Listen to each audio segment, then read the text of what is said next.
Well, what if the next big fight isn't just over borders or money, but over your body and your mind? What if the end goal is a world where humans aren't fully human anymore at all, but sort of upgraded or tagged, or I should say downgraded, really, and connected like a living hardware in sort of an AI managed system in sort of a larger hive mind? That's the premise of a new documentary called The Human Antenna. And in it, filmmakers explore claims about COVID injections, nanotechnology, and the push towards an artificial AI-driven world, which we're seeing right now, along with a plan actually to break free of this matrix, not just giving us all doom and gloom, but actually a path forward, a roadmap, if you will. In fact, that's the name of a brand new book by David Icke, who puts all of these pieces together and sort of gives us this map to break free of this matrix. David Icke is in the film. He's been warning about this for decades, if you've been paying attention, arguing that there's a long-planned agenda to fuse humanity with technology. And we are extremely lucky enough today to have David here with us on the show. David, welcome to Redacted for the first time. Thank you. It's a real pleasure. I've been watching Redacted quite a lot. I'm very impressed. Well, that means a lot coming from you because I had a bit of a blind spot in not knowing your deep history and your lectures and your education. I mean, heck, selling out stadiums, teaching people about this, and trying to bring people to this awakening. So it's quite an honor to have you here, and I hope that this interview serves a couple of purposes. But number one, I want you to be broadcast to the world. I want people to wake up to your teachings in a much broader way. Obviously, the internet has not been kind to you. They've banned you, they've blocked you, they've censored you, they've tried to hide you. So I'm hoping that people will share this interview far and wide, and hopefully this can lead to some sort of a new awakening, because I think we desperately need it. So it's a real pleasure to have you here. So I guess let me just start with the film. And the question is this: the film is basically daring all of us to ask, are we heading into a future where you don't just use technology, you merge with it? We've heard that from like Elon Musk and these other AI billionaires, where the Internet of Things, just sort of monitoring the humidity in your house, forget that. Now it turns into like the Internet of Humans. Like your body is now a platform. Your mind is a battleground, like the battle for your mind. The CIA says internally that if they can know your thoughts, that's the ultimate goal. If the CIA can know your human thoughts, that's the ultimate goal. So is your biology really the access point here? Is that the point? Whoa, that's a massive question. I could sit here and talk for the next 3 or 4 hours on that subject alone, but I won't.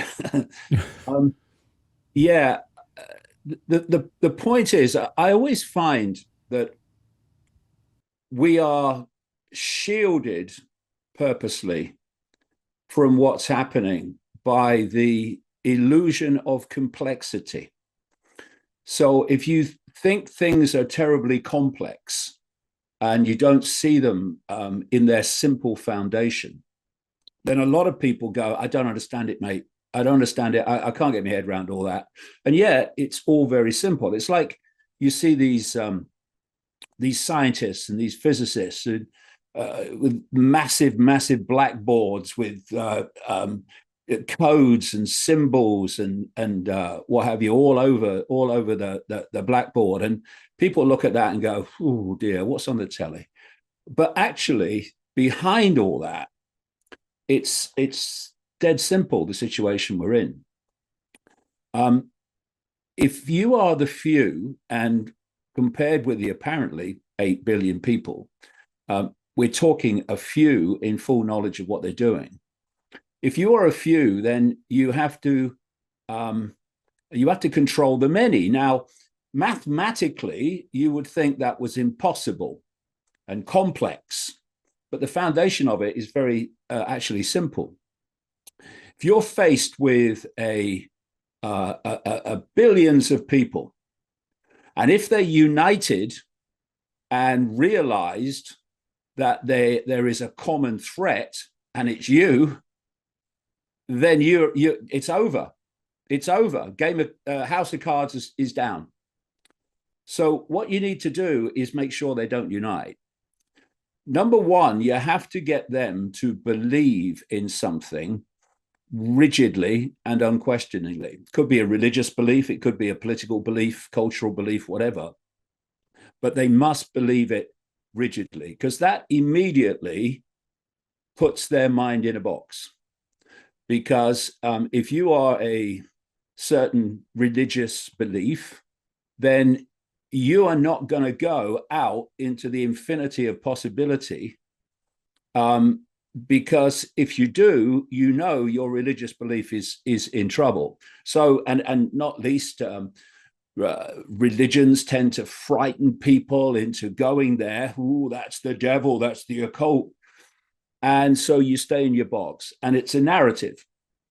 And as I've said many times, this global cult that I talk about, this global network of secret societies with a central mission control driving it, they don't care what you believe, so long as you believe it rigidly and without question, because then you are in a box of some sort and not going there. And then that creates a situation where it's perfection for divide and rule, because now you have all these different political and religious cultural belief systems, which you can then play off against each other to divide and rule. So now you've got your target population, because I've heard all the time since I started this 36 years ago, it's impossible for a few to control the world. Well, clearly it's not. Look around. But how do they do it? That's the question. So now you've got these rigid belief systems and you're playing them off against each other. Now they're so busy fighting each other that they're not looking up and seeing actually that the strings attached to all of them are held by the same hand. And the other thing that leads me to answering your question is a simple question. Who are we really? Who are we? How seldom you hear this question. Who am I? Am I this body? What is this reality that I'm interacting with? Because once you realize the situation we're in, which is that we are consciousness, eternal, infinite awareness, formless consciousness, having a brief experience through a form, a body, a vehicle called human. We are not human. We have to, however, believe we are in some form for the few to control the many. Because once you believe that what you are is human, you are immediately pulled into the material world of extraordinary levels of limitation, and I can't, and it's not possible, and chaos. Yeah. So what you are looking for to control the many when you are the few is control of their perception and control of their self-identity. Once you've got those two things, you got them. It's over until people wake up from it. And we are looking at the control of perception up to this point has been through control of information. This is what censorship's all about. We form our perceptions of reality and our perceptions of self-identity overwhelmingly from the information that we receive. Anything from the 10 o'clock news to a Facebook post to a personal experience. From that information, we form our perceptions. Now, our perceptions come from information received, and our perceptions dictate behavior. We behave as we do because we perceive as we do. So if you want to control behavior, and if you're the few wanting to control the many, that's exactly what you want. If you want to control behavior, you must control perception. And if you control perception, you must control information. So Censorship is obviously not for a laugh and a bit of fun.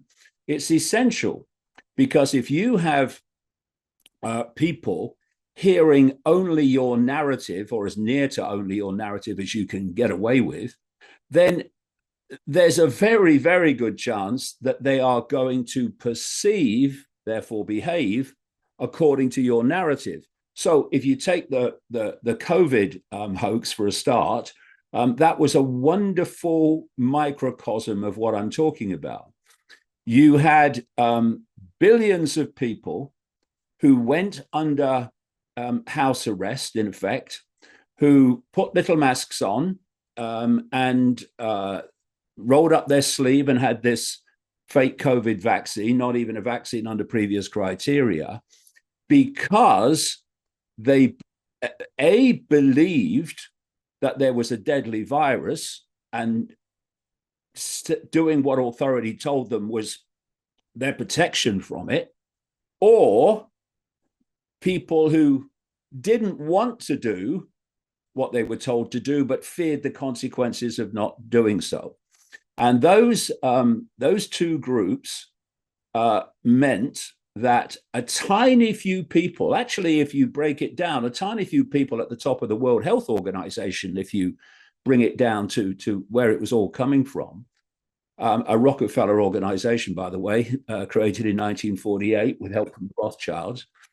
And so billions of people did all that they did during COVID, walking away from people when you're walking down the street, even if you were walking down the street, which was rare at the time. They did it because a tiny few people were putting out the narrative that this is the only way to protect yourself. It was a wonderful example of how, if you control perception, you control behavior, you basically control the world in its totality, really. And so up to this point, they've had to control perception by controlling information. This is where the mainstream media for years, of course, was putting out the narrative. And they worked in lockstep with these World Health Organization schleps, and pushing out this narrative, and all across, whether it was CNBC or CNN or any of it, they worked in lockstep to control that information. And, our channel, I think you were banned, we were banned across YouTube for even reading Pfizer's own documents on the air. They said it was medical misinformation, and they took us off the air. So they were really controlling everything from Google, YouTube to CNN to all of it as part of this information war. And it shows how powerful control of perception is. It's everything. You control people through that. And as we go along, maybe we could get into the structure through which they do it, because again, the structure is relatively simple, but appears to be impossible if you see it only at the level of complexity. And how all please take me through that mechanism, because I think maybe I'm getting ahead of myself, but I think what you're saying is up to now it's been the control of information. Yeah, but we're moving beyond that into this AI fusing. Is that where we're going next? Yeah, this is where I was just going with this. So up to this point, as you say, it's information control. Where they want to go to complete the job, really, of complete perceptual control, is to connect humans to artificial intelligence via what people like the Google executive Ray Kurzweil calls the cloud. And from that, human perception will no longer come from human thought and human emotional response. It will come direct. So no more even do you have to control information then. You have to just deliver to people the thoughts you want them to have. And what we've had on one side is the hard sell of this from people like Klaus Schwab when he was at the World Economic Forum, Bill Gates, Ray Kurzweil, many others, where they're telling us that when we fuse with artificial intelligence, and people like Ray Kurzweil, that's his book up there, the yellow book. He claims to be the world expert on artificial intelligence and where it's going. He's talking, and he did this some years ago now, about 2030 being the target year for when this big transformation of AI human fusion starts to happen big time. It's already happening, in fact. So you've got the hard sell, and what the hard sell says is, if we fuse with artificial intelligence, we'll be gods, we'll be super men and super women. Now, there are and have all along been a group of people, a large group of people actually, who, not the majority, but a large group of people that were saying, hold on a minute, I'm not happy with this. I don't like the sound of that. And I'm pushing back on that. And so the alternative media for a long time was saying, oh, this transhumanism, oh, they want ultimate control of us through transhumanism and AI and all that stuff. And then along comes Elon Musk, you see.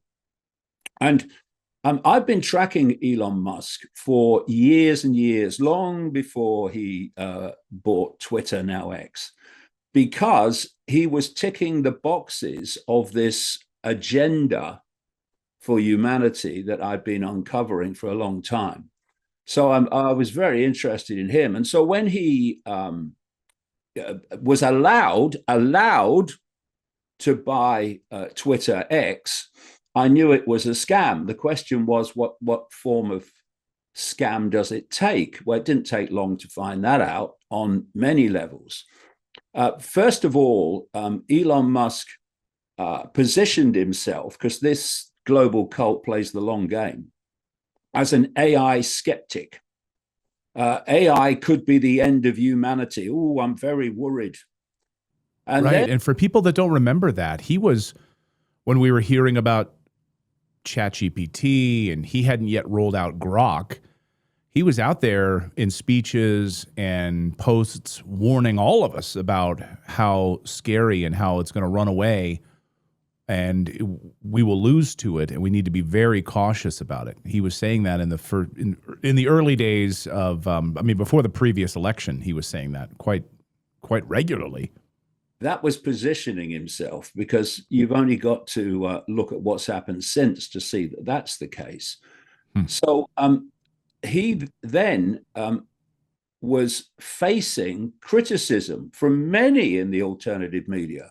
This guy's pushing transhumanism or whatever, and he's not our friend. And then he bought Twitter X, or was allowed to buy it, because the so-called deep state owned it before, quite demonstrably. And Musk, when he bought it, put out these Twitter files saying, look, here's the proof that the deep state owned Twitter before I bought it. Yeah, okay, so the deep state had control, we all know that, you and me and many others, of what was posted and not posted on Twitter, right? Yeah, absolutely. So why did they sell it to you then? Why did they sell it to you as self-proclaimed, and it is self-proclaimed, not true, free speech absolutist? Because it was a scam. And what I saw was, almost from the moment he bought Twitter, called it X, and started letting people back, the criticism of Musk from so much of the alternative media that criticized him before just disappeared, because now he's one of us. And he's able to get away with loads and loads of things that he wouldn't have done without owning Twitter X. And then you saw him start to move into bed, basically, with Trump, after Trump's alleged assassination attempt.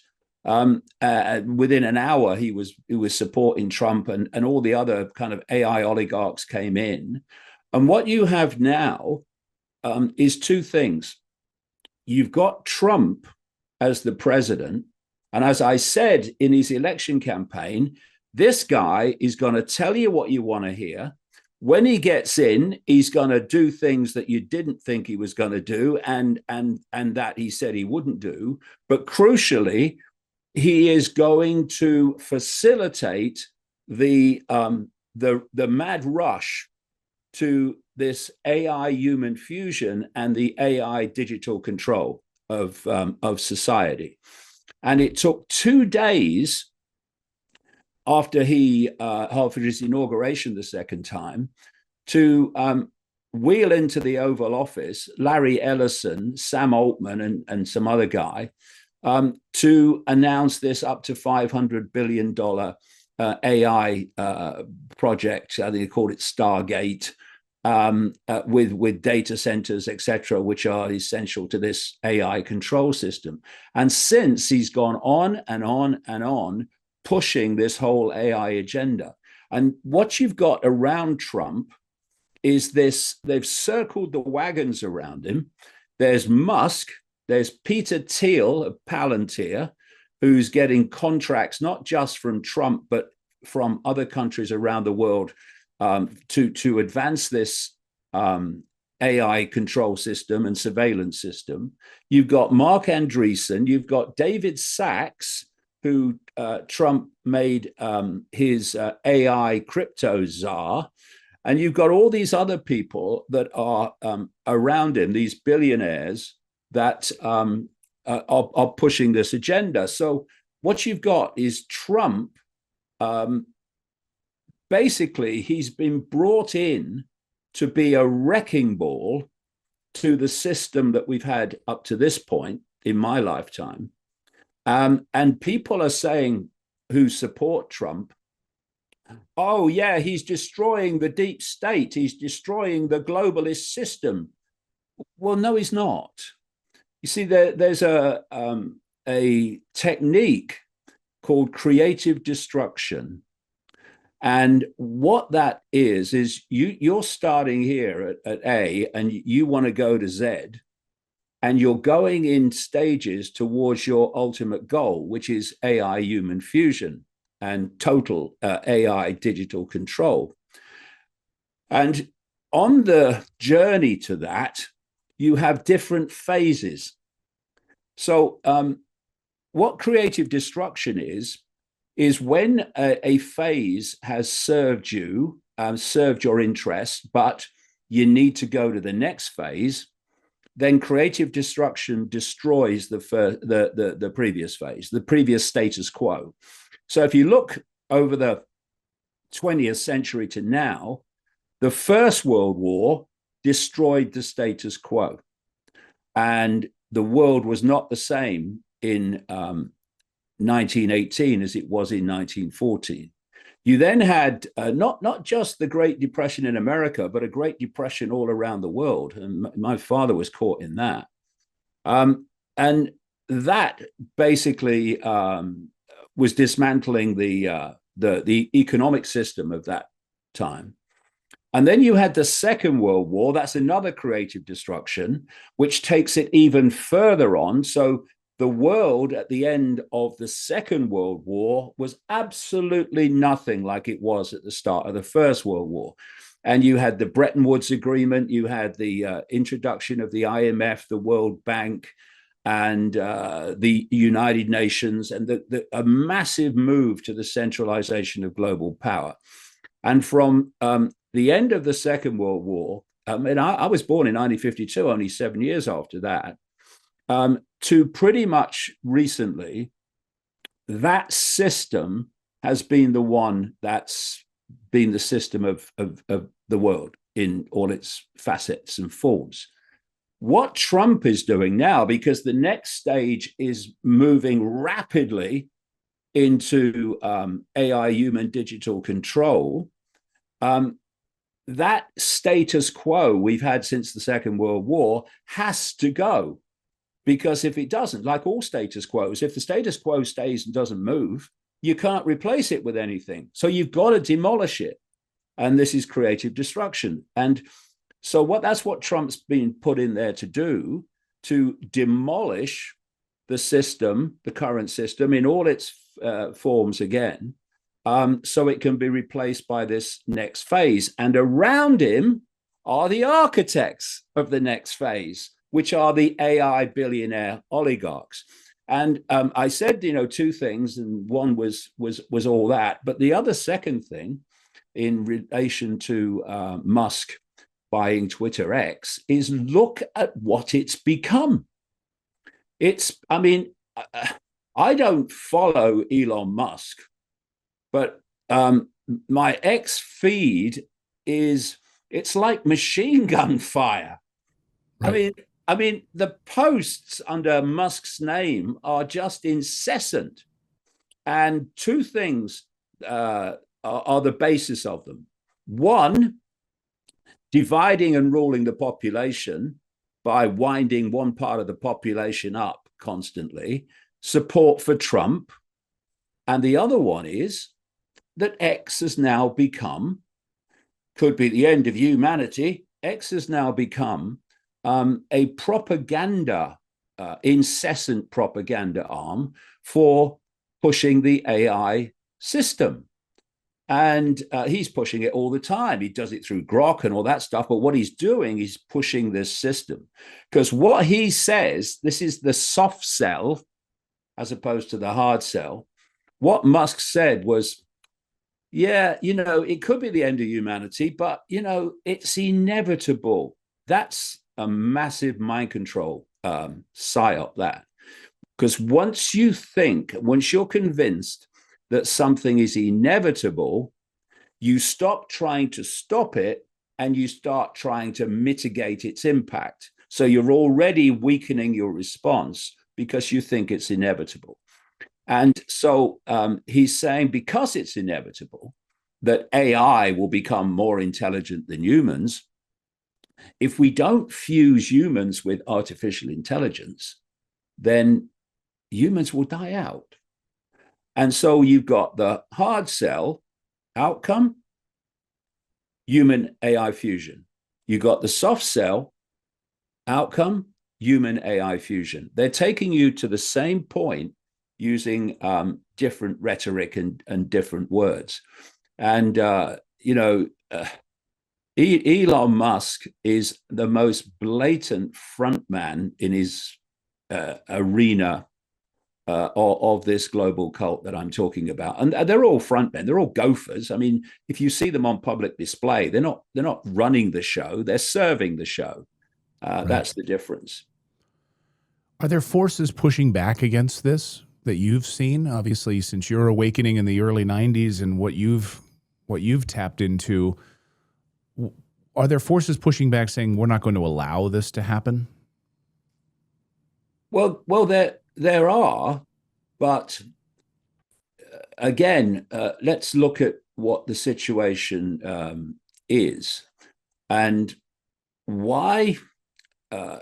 Okay, on one level, why do they want human AI fusion? Because they can then dictate what humans think. Okay, but there's another reason they want that. It's not just control in the sense of whatever we tell them to think, they'll think. That is that level of control, and that's part of it.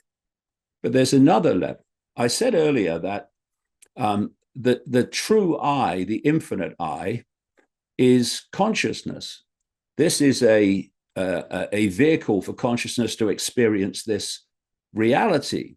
And I can pick those glasses up because I have an external vehicle, if you like, that is resonating within the frequency band of this human reality. Therefore, I can pick them up. My consciousness, your consciousness, our consciousness can't pick them up because the consciousness is operating on such a high frequency It's like two radio stations sharing the same space, but not interfering with each other. You couldn't pick them up. So we have these vehicles to interact with this reality, this actually tiny reality in truth. And what we are is consciousness. And there's a massive difference between consciousness caught in the human trap of constant perceptual control and expanded human awareness that taps into the greater reality, the greater infinity of reality beyond this human band of frequency. The nightmare for this global cult is that people awaken and tap in to that level of awareness. Now, what we call awakening, this is a word that's thrown around all the time now. People are awakening. People are waking up. What does that mean? What does waking up mean? It means that you are moving out of the myopia of seeing the world the way you're told to see it, and you are opening your mind, literally opening your mind, and tapping in to a more expanded level of insight, awareness, knowledge, knowing, all these things. And that's awakening, because people, watching this show will know, if they've been through this process. They ask questions that I get asked all the time. I can see it now. Why couldn't I see it before? It's obvious, because you were here before and now you're here. Now, stopping that awakening process is absolutely crucial, because without it, the house of cards is all over the floor. And so you've had, for instance, the control of science, which is just another religion with its holy books of scientific orthodoxy. And if you step out of the orthodoxy, you're a pseudo-scientist or crazy. Just as if you step out of the limits of a religion, you're a blasphemer. It's the same process, same mentality. And what science has been used for is to hold people in a myopia of perception of self and reality. And so you have to be in that limitation of perception of reality and self-identity so you can be controlled. Because once you start to expand your awareness into these greater levels of insight, of knowledge, of knowing, you become increasingly uncontrollable, because people say, "Oh, this is what's happening." Authority says, "This is what happened. Is what's happening. This is why you must do this. You must do that." From that point of view, "Oh, yes sir, no sir. You must know better than me." From that point of view, you're having a bloody laugh, mate. I ain't doing that. I can see what you're doing. So the idea is we must be held. I mentioned earlier about these belief systems that hold people in limitations of potential perception. But what AI human fusion is all about is so dictating the perceptions of people directly from AI that once that's in place, we no longer ask questions like, who am I? Who's running the world? To what end? What is this reality? We won't ask questions like that, because AI will not be asking them, and that will be doing our thinking for us. This is where it's going. And and what's happening is, Trump's perfect for them as a diversion, because you wake up in the morning, you go on the internet or whatever, and you're thinking, what's he bloody done now? There's so many things going on, and people are looking. Greenland National Guard in Minnesota. It's nonstop. It's a machine gun. Machine gun fire, yeah. Of what? Perceptual attention hijacking. And all the time behind this smoke screen, what's Trump done now? Oh, he's going for Greenland. You can't go for Greenland. That's not right. Oh, what about the Europeans? What do they say about it?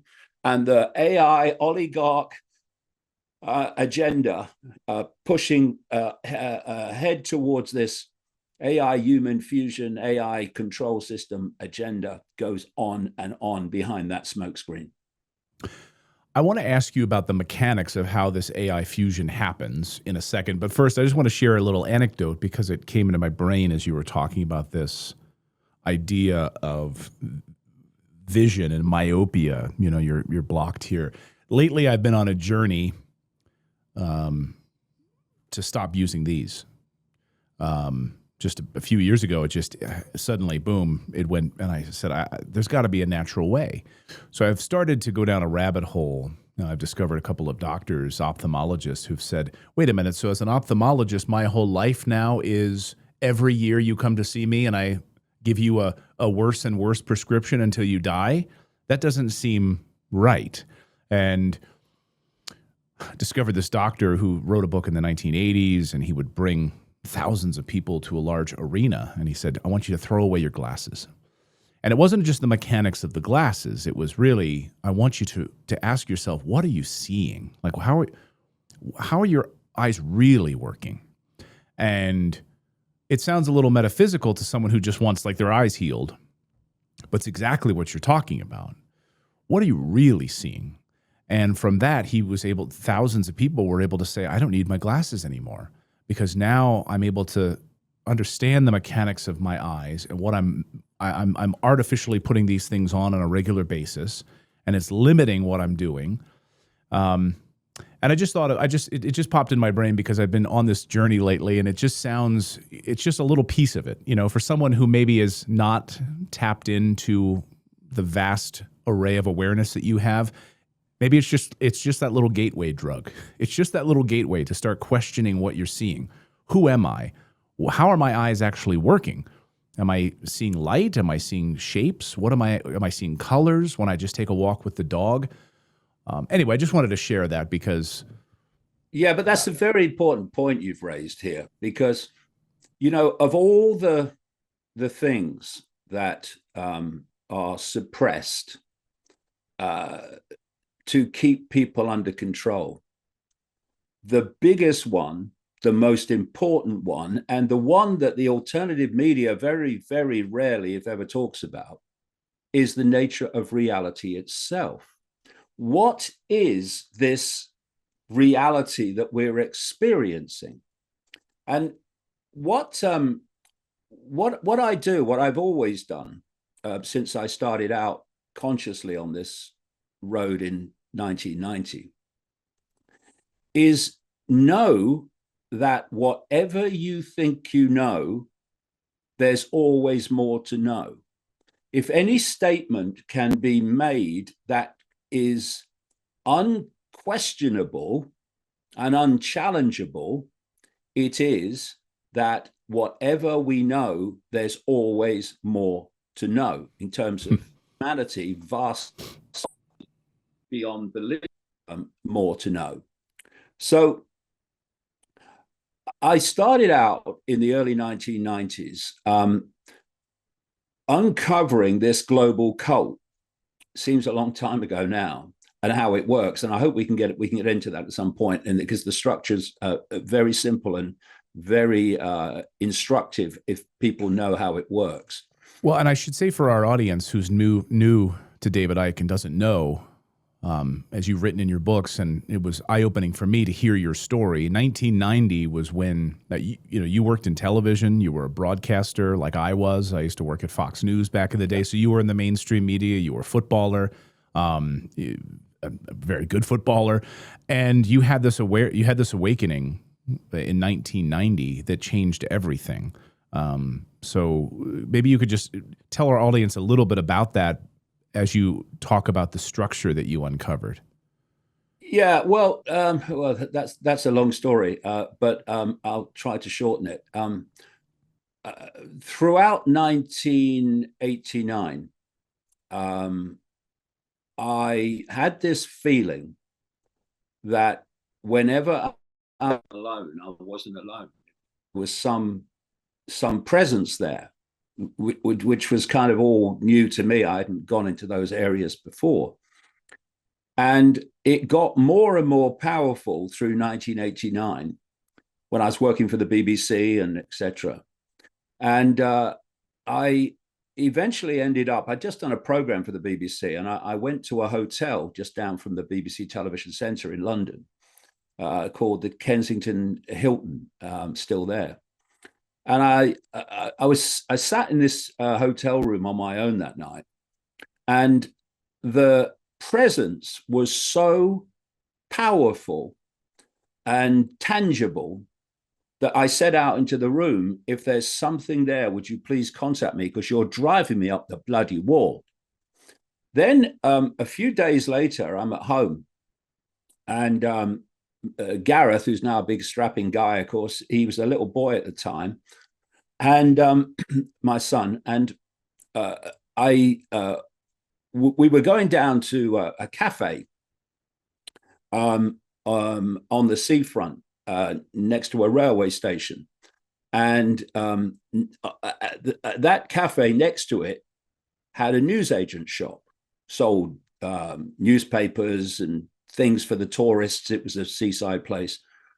And when we got there, a railway guy came up to me and started talking to me about football. There was a big game on that day, I remember. And then I realized that Gareth was not here anymore, but I knew where he would be. He'd be in the shop, looking at the steam train books. We like steam trains. And so I walk in, and we were going to this cafe, but it was packed. So I said to Gareth, "Come on, mate, we'll go up the town and get some lunch there." At that point, the atmosphere around me changed. The energy around me changed, and I now know the electromagnetic field changed, but that was all bewildering to me at the time. And then I heard, it wasn't a voice, it was like a very strong thought form that said, "Go and look at the books on the far side." What? And there was this energy coming through me, and it's like my feet were like being pulled to the ground like magnets. And so I walked across to these books. Now I knew what books this newsagent sold. They were romantic novels of no interest to me. And I go in there and I look, and there are all the romantic novels as I expected. But in there was another book, and it was by a professional psychic lady called Betty Shine, called Mind to Mind. So I pick it up and I turn it up and I read the blurb, and I saw the word psychic, and I thought, whoa, I wonder if this lady would pick up what's been happening to me for the last year with this bloody presence I keep feeling. So I read the book in 24 hours, went to see her eventually, and well, pretty soon actually. And first two times I went, what I said to her is, look, I've got rheumatoid arthritis, which finished my football career. Maybe your Reiki hands-on healing stuff would maybe help, because she did that as well. But that wasn't the reason I went. I went to see if she would pick it up, anything up, but what was going on around me, because I wasn't going to give her any leads and say, well, this is happening to me, what do you think? So I just kept stum on all of it. And the first two times we went, we had a nice chat about reality and stuff. And then the third time I went, and the fourth time I went, well, it changed my life, really. On the third time, I'm on this medical type bench, and she's doing the hands-on healing just next to my left knee. And suddenly I felt so tangibly like a spider's web on my face. And what struck me was I'd read in her book that sometimes when other dimensions of reality are trying to lock into you, you sometimes feel like a spider's web on your face. Now, again, what I was feeling was an electromagnetic field.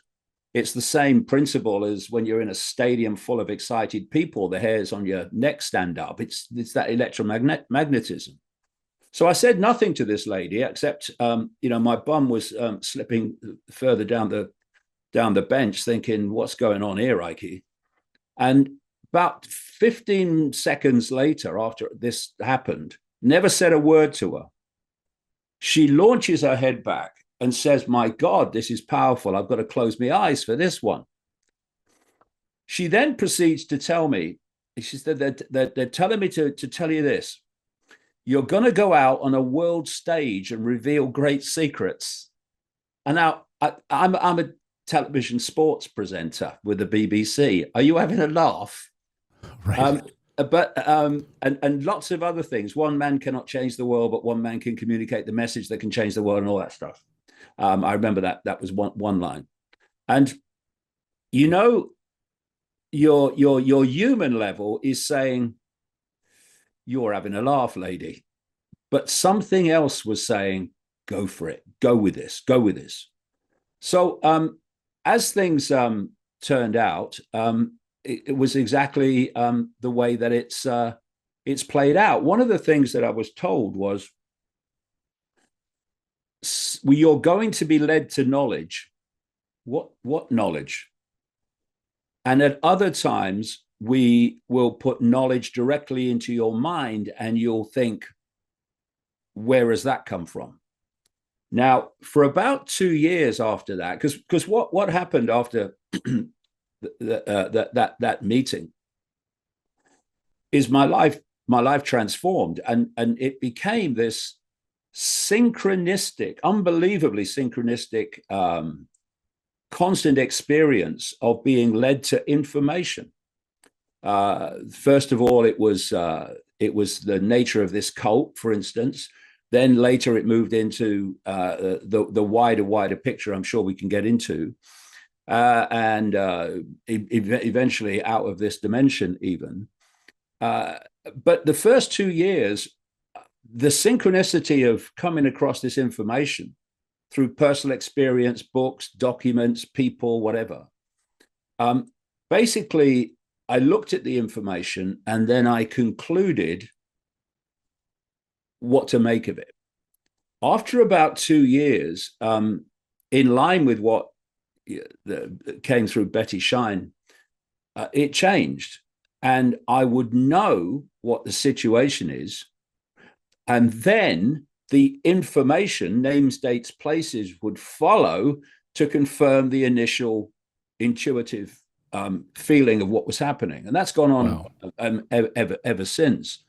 And like I say, it's gone in stages, but the stages go together, which is why I spend all my life basically working and researching and writing, because, first of all, it was this level of the manipulation, the global cult, secret societies, all that stuff. Then it was the non-human level. Then it was the fact that we live in a simulated reality created by this non-human level. And this is basically like a massive virtual reality game. And it's gone on ever since, including the whole afterlife stuff as well. And it's gone in stages, but each stage doesn't stop and another one starts. They keep going. And so you're kind of working across a vast spectrum of information and fitting it together. And that's how it all came about. And she was right. And she was right. I mean, that's how Wembley Arena with thousands of people coming to see you speak. So you went from, wait a minute, I'm on the BBC, I'm a sports presenter. How the hell am I going to start speaking about this? But you did, as in many ways, as like a conduit, it seems. Yeah, but I'll tell you something else as well, very important, is that when I first went public with all this and what was happening to me, and to be honest, I didn't know what was happening to me. I mean, another part of the story is that in early 1991, this is 1990, March 1990, I saw Betty Shine. And then I started writing a book called Truth Vibrations, which came out the following year, about what was happening to me. Not that I really understood it at the time. And then I towards the end of 1990, I had this feeling I needed to go to Peru. So I'm seeing Peru everywhere suddenly. Like I'd walk past a travel agent shop, and there would be a display for Peruvian holidays and stuff. And I'd turn on the telly, and it was a documentary about Peru. It's going, what's all this about Peru? Anyway, purely on intuition, I get on a plane to Peru, and some fantastic things happened. But it culminated with me being on a hill near Lake Titicaca, near a place called Puno. This is in very early 1991, and it's a long story, but I end up on this hill, and it was a bit like the newsagent shop, but massively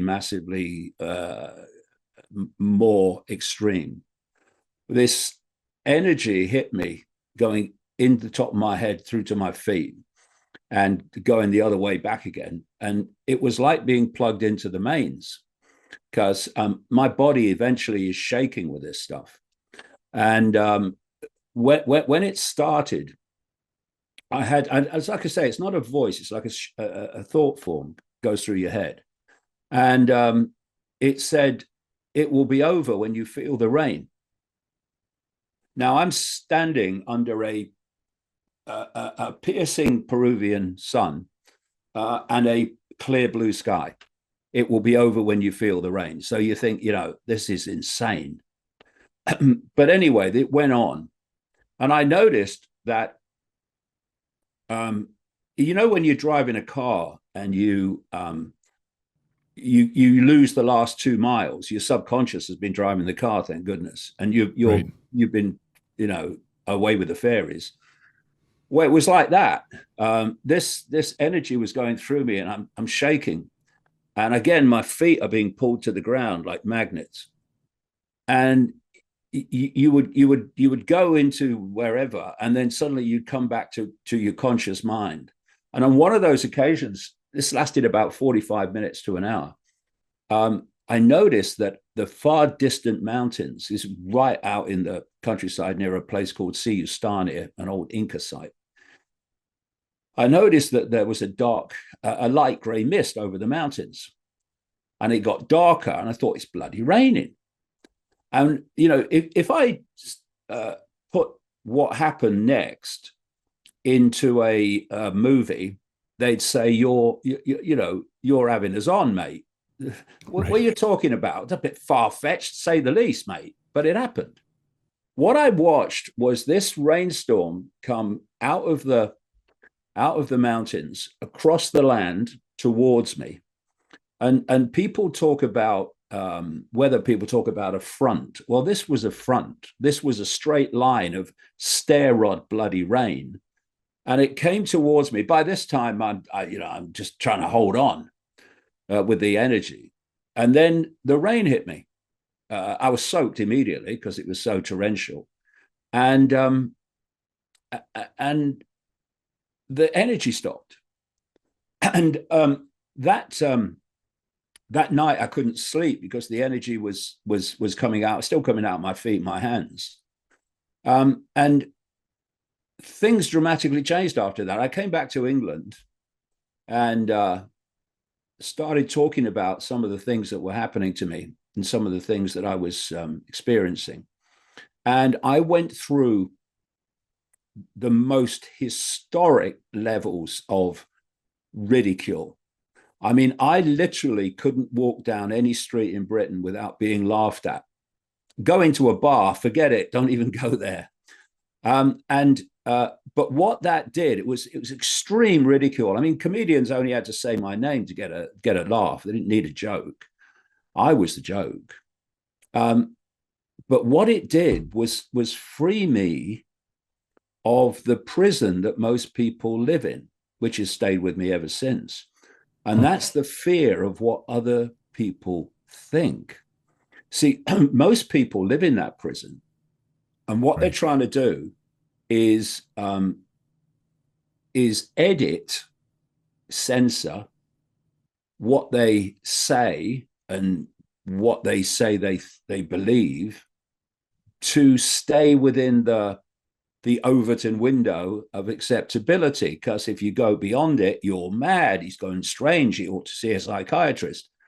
And I was subject to such extreme ridicule everywhere that you either gave up and just disappeared from view, or you came out and said, I am me, I am free. I'm not asking you to believe any of this stuff. I still am not. I'm saying this is what is happening to me. And what I'm saying today is this is what I've researched over 36 years. Make of it what you will. And so that freed me of this fear of what other people think of me. I don't go through mental gymnastics saying, how do I put this in a way they won't think I'm crazy? Or what do I leave out so they won't think I'm crazy? I don't think like that. I think, well, the way I work is I hear something or I research something, and maybe it's an initial thing, like there's a non-human force manipulating human society, which there is. And I won't then come out and say, oh yeah, this is what's happening. I'll put it on the back burner and let it simmer. And I wait to see if other information comes in. And there comes a point where so much information has been compiled from so many different sources that it crosses your line to this is going on. And at that point, you don't think, oh yeah, but if I say it, what they're going to think of me. You don't think about that. That left me behind big time in 1991. You just say what you think. You say what you think the situation is, write what you think the situation is, and say this is why I think, this is the evidence to support it. But you don't censor yourself on the basis of what people will think of you, and that was absolutely crucial. And I can't tell you the freedom that gives you, that you open your mouth and you say what you think rather than what you think other people would like you to think. It's an incredible freedom, which has allowed me to do what I've done and research what I have and say what I have, because otherwise you would say, oh, I'm not talking about reptilians. Are you kidding? No chance. What are they going to think of me? I don't care. You know, I had a similar conversation with my daughter recently. She's 13 years old, and she's in that teenage world where she's worried that if, you know, daddy pulls up to her dance class and have some music turned up a little loudly, she'll get embarrassed in front of other people. And I said, you know, it's a nice place to arrive at when you don't care what other people think of you.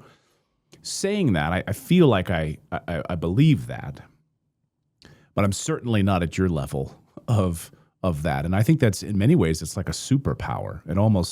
It sounds like a superpower. You know, I'm in my late 40s now, 49. I don't feel the way that I felt in my 20s, where I worried about what other people think of me. I still feel a nudge from time to time. Oh, I maybe shouldn't do that, or I shouldn't talk about that because of what people might think. But in the past year on our show, I've just let the floodgates open, you know, and it feels incredibly freeing to be able to talk about. We've talked openly about reptilians on our show. To be able to talk about the genocide in Gaza openly, freely.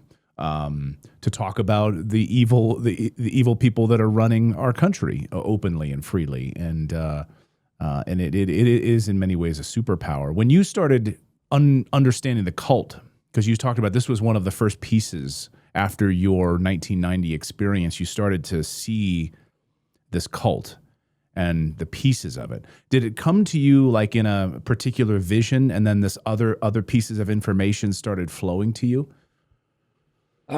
Well, the first 2 years, as I said earlier, I was following the synchronicity of life and gathering information and then concluding. And by then, I'd pretty much seen that the people that were apparently running the world, like presidents and prime ministers and You know, almost anyone in the public eye were just gophers for something much deeper. And what it is when you constantly know that whatever you know, there's always more to know, you're constantly seeking what it is you don't know. What I've seen with so much of the alternative media, especially a lot of mainstreamers who've come in since COVID, is you get so far, and you go from your little myopic prison, seeing the world in a certain way, and you go, there's a conspiracy going on, and it's political, and it's corporate, and it's banking. Stop. And that's where so much of the alternative media is. It's become an eddy going round and round while the river of knowledge flows past it. And when you are constantly saying, with some humility, whatever I know, there's more to know, you're constantly seeking what it is you don't know. And the synchronicity of my life also has driven me deeper and deeper in the rabbit hole. So from the early 1990s, when I was putting this global cult structure together, which we can talk about, I then asked the question, first of all, when did this start then? Because it was obvious from the structure I'd put together that it wasn't 5 years ago or even 50 years ago. This goes back, way back. So you start charting it back, and you get pretty comfortably back to ancient Rome and Egypt and Babylon and Sumer and all these Middle Eastern regions from which the major religions came out of. And you then realize that people have been born, they've played a part in advancing this agenda, which is for the constant centralization of power. We were in tribes once, and the people in the tribe were deciding what happened in the tribe, and then loads of tribes were brought together to form a nation. Now a few people at the center of the nation are dictating to all the former tribes, and now we've got the European Union and these other groupings of countries whereby a tiny few people at the center are now dictating to whole vast regions of the world. And so this centralization of power has gone on and on. But people were being born, they were playing a part in advancing this agenda within this cult. The cult was expanding its reach until it was eventually global. And they were then dying, and other people would take over. So you were seeing this process. So the next question is, so there has to be some common force that's been overseeing all of this, and that's been orchestrating all this. Because right. You're born, you play a part, you die, someone else born plays a part, die. There's got to be some orchestration, because if people are being born and they know that although they're playing a part in advancing this cult agenda, they ain't going to be here, well, in theory, to see it reach fruition. I mean, what's going on? There has to be another force. And this was the point from the mid-1990s, when I first came to the United States to talk on these subjects, to nobody, by the way. I had this strange experience of 12 days, 12 times within 15 days, when I was traveling around America talking to nobody. People came up to me, 12 different people, and told me the same story, that they'd seen someone who appeared to be human, then change shapeshift into a reptilian form, and then go back again. And again, back burner, you go, the one thing you don't do unless you're in a box, and unless you've, from previous research, you know it's nonsense, you don't dismiss it, nor do you stand up and say, this is what's going on. You put it on the back burner and you wait to see if any other information will come. Because, of course, when you first hear this stuff, it's like, what? Right. And information kept coming and coming and coming. And eventually it crossed the line where I thought, this is happening, this is real. So you then go to the next level. And this is pre-internet. Yeah, in many ways. Well, yeah, so you're getting this information not through emails and direct messages, but from people independently, directly, which is even more remarkable. In different places. Yeah. So suddenly you're starting to build a structure, because it was clear that this non-human force was not operating in this or from this dimension. It's operating in another dimension of reality. And that's why it's so important, A, to understand reality, and B, to stop people, if you're the cult, understanding reality. So I'm sitting here, for instance, and I am within a certain band of frequency. And that band of frequency is all I can see. It's something I've said that all children should be told at the first time point that they could grasp it. But when they look through their eyes, they're not seeing everything in the space that they're looking at. What they're seeing is a tiny band of frequency, and it's bloody tiny. According to mainstream science, the electromagnetic spectrum, which is basically our experience reality, is 0.005% of what exists in terms of energy in all its forms in this so-called universe. Some say it's a bit more, but whichever, it's tiny. Visible light, which is the only band of frequency that we can see, everything that we see and I'm looking at now is within visible light, is a smear of the 0.005% of the electromagnetic spectrum. So humans are basically blind.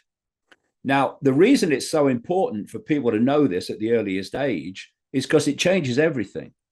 Now, suddenly, when people say, well, you say these non-humans, why can't I see them? Well, because they don't operate with invisible light. And if they do enter visible light and leave visible light, you dismiss the idea that that could possibly happen. Because when people say, I saw this UFO and it came out of nowhere and then disappeared into nowhere, or I saw this this entity appear out of nowhere at the end of the bed and then it disappeared. Of course, the normal, the Overton window of normal, very fiercely policed, says that's impossible. That can't happen. Oh, it can. And it's very easy to explain it. When something is in another dimension of reality, it's vibrating on a different frequency that's not within visible light. You can't see it. When it enters visible light, because it's changing its frequency, it appears to any observer to have come out of nowhere. When it goes back to its dimension of reality, increases its frequency, it appears to disappear out of nowhere, but it's not appeared and it's not disappeared. It's entered your range of vision, which is absolutely bloody tiny. So I'm sitting here like you're sitting there, and in the space that I'm sitting in, it's another story, space, is infinity. All the other dimensions of reality are all in the space that we're sitting in. But on the same basis of radio and television stations on the analog system being on different wavelengths, sharing the same space, but they don't interfere with each other unless they're very close on the dial. That's how all these different wavelengths of realities going out into infinity can exist in the same space without us being aware of them.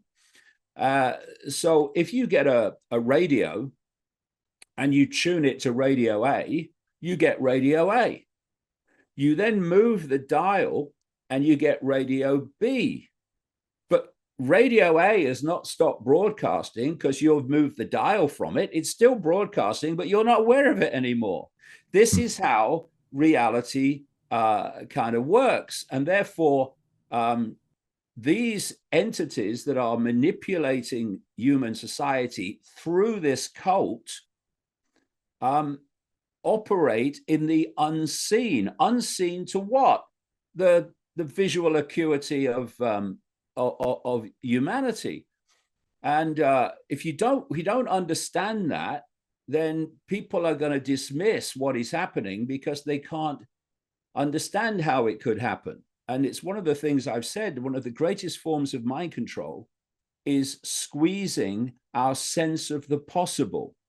Because if you do that, it means that people will dismiss things that are actually happening because they can't understand how they can happen. If you even look at mainstream science, how often does it dismiss the so-called paranormal because it within its context of reality, it doesn't understand how paranormal is possible when it's perfectly explainable. So these entities are operating in another dimension of reality, which is very close to this one, but it's outside of the normal human range of sight. Some psychic sight can go beyond that and can see some of these things, but mostly they can't. And the structure started to appear to me from the mid-1990s that this global cult was actually manipulating human society within the band of frequency of human society on behalf of this non-human force operating in another dimension of reality, what's known as the astral dimension. And then as the synchronicity went on, and you keep asking the question, okay, so what don't I know? What then came next, just after the turn of the millennium, although I'd been thinking about this for years before, came the understanding through various and many sources and pieces of information that I write about in the books, came the fact that this is a simulated reality. And what has happened basically is that this non-human force has created a fake simulated reality through which it can control human perception at the very base level of the perception of what we are actually, the world that we're actually in. So it's safe to call it a simulation then. If someone were to say, David, are we living in a simulation? You 100%. Would say 100%.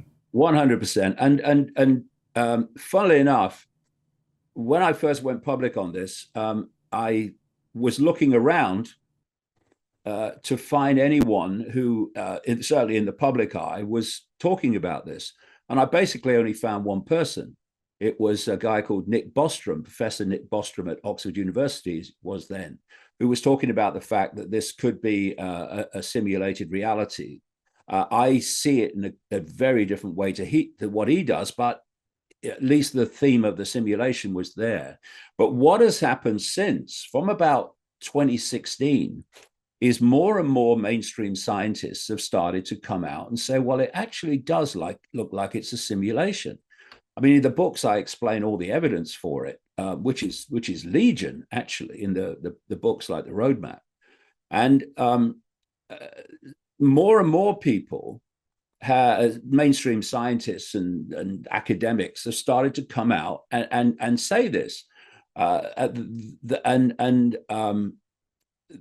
was, I remember saying in the early 1990s that I felt this was a simulation, and that the level that we operate at, because it's a multi-level simulation, the level that we operate at, its limit is basically the speed of light. That's why the speed of light appears to be the fastest speed, but absolutely isn't. You go beyond this material reality, the speed of light is pedestrian.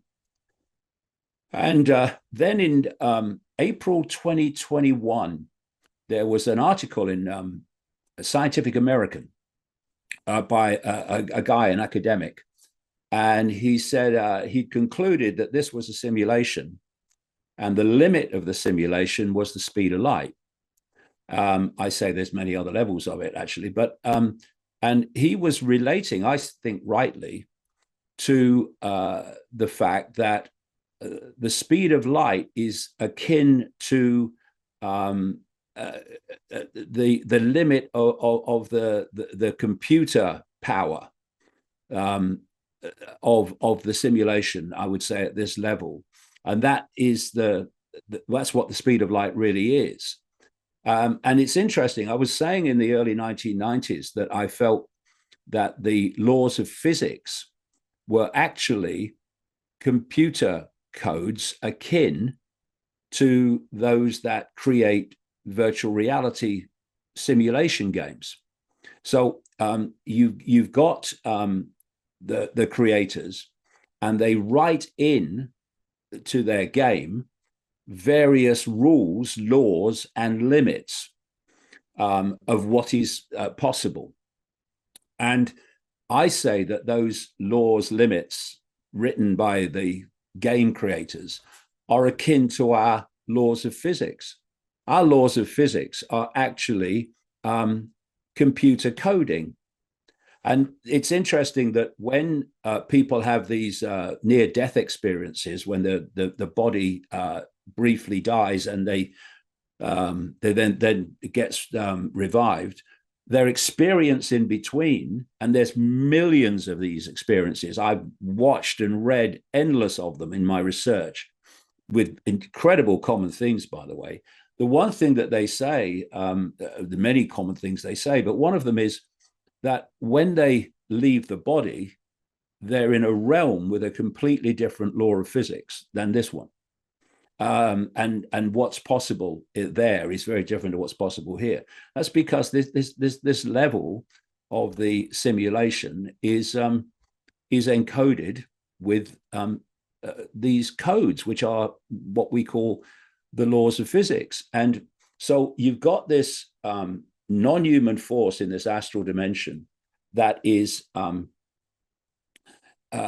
using this global cult to manipulate human society as it wishes. And there's a reason why they've created this simulation, which I'm sure we'll get into. I was just about to ask you, what's their motivation for this? And then what sort of agency do we have? Is it to expand our consciousness, to be aware of this limit? Once you do that, see, when I say the whole foundation of this is to control perception, I mean control perception on every level, from the perception of the reality that we're experiencing right across the board. Every aspect of perception they wish to control, and really they have to control to keep us in check, because they're relatively few compared with the billions of humans. So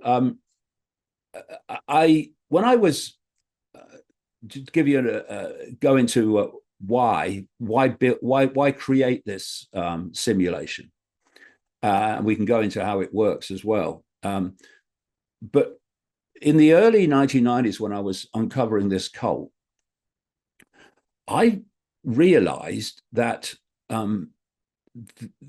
rich and famous people, many who are on the news constantly, were taking part in Satanism, in satanic ritual, in human sacrifice ritual. And you're going, what? Why? What's the game? and not just Satanism, but also pedophilia, because those two are connected actually by the same thing. And then I've met Satanists and former Satanists and people who've observed the rituals against their will as well, all over the world, from the 1990s onwards and onwards and onwards. And wherever you talk to them in the world, they talk about the same thing. It's that these people who are doing these satanic rituals, and the whole foundation of this global cult is based on Satanism and pedophilia. They are actually interacting with their gods as they perceive them. Actually, a bunch of prats, but they perceive them as gods. They're masters, if you like. And then I thought, okay, and I got detail on that, which I put in the books. But then I thought, well, they've been doing this all along, haven't they? I mean, look at the ancient world, and they were sacrificing people to the gods as a gift to the gods. Right. And then again, the question, what do the gods get out of it then? What's the gift that they're giving them? And what happened is that in ancient societies, it was acceptable. It was part of the life that you sacrificed young virgins to the gods. What's that code for? Children. And that was all part of their life. And then as humanity matured, they stopped all that and it went underground, and that's where it is now. All this Satanism goes on in secret, comes up every now and again to the surface, and then they bang the hammer down to cover it up. But it's the absolute foundation of this whole cult network. So, what was the gift to the gods? Right, and then. Through many other sources, I came to this conclusion. And one of the sources was a guy called Robert Monroe. Robert Monroe was a kind of a media executive at one point, but he had this gift of being able to project his consciousness into this astral dimension and experience it and see it. And he became very skilled at this. He wrote a series of books about it. And the American military got so interested in what he was doing that they started a project called the Gateway Project, Gateway Process, it was called, to study this astral projection, as it's called. And they got other people together who had this gift. And they did this study, and the CIA declassified the report on it by the guy who ran it for the US military some years ago. And when you look at what I've been saying, is that this reptilian force, it's not only reptilian, by the way, but that seems to be a dominant part of it, is operating in this astral dimension. Well, what happened in the Gateway process, this US military operation, is that the participants saw so many reptilian entities in the astral dimension when they were projecting that they gave them, in the Gateway Project, a collective name. They called them the alligators. Oh, I've seen some more alligators, sort of stuff. And what Robert Monroe was saying he learned in his astral projections, and I've had this from many other sources as well, is that these entities, these astral entities, are feeding off low vibrational human energy. And so that's the gift. That's the gift that comes in the satanic rituals, but it's also the gift that the whole of society is set up to produce. Now, this will explain a lot about why the world is as it is. First of all, it's not just any human energy that these entities absorb, because they are themselves in a low vibrational state. It's higher vibrational state than the human world, but in the astral world, they're still in a low vibrational state. And thus, if they're going to absorb this human energy, which Robert Monroe called loosh, the name he gave to it, then it has to be within the frequency band that they are. And that frequency band relates to low vibrational human thought and emotion. So it's well known in mainstream science that every time we think and feel emotion, we are generating a frequency. And that frequency relates to the nature of the thought or the emotion. So joy, love, harmony, peace, appreciation, respect, these are all high vibrational energies generated by states of mental and emotional being that relate to those emotions, those thoughts. This force cannot absorb that. What it can absorb is low vibrational energy created by fear, anxiety, depression, war, other conflict, regret, hatred, remorse, and resentment. All these low vibrational emotional energies, they can absorb them. So what you have is this global cult within our reality manipulating human experience. That's why we have all these bloody wars, to generate in the population low vibrational energy based on those mental and emotional states.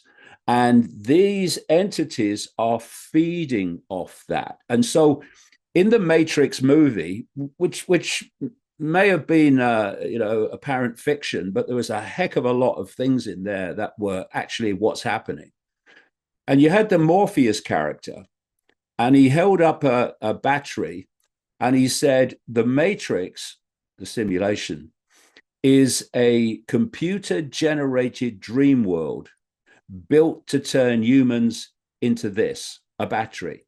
And that was a profound statement of truth within apparently fictional movie. So this force, both the global cult and its masters in the astral dimension, have absolutely no interest whatsoever in a world of love and peace and harmony and respect and joy. They have no interest in that, because that's not their energetic source.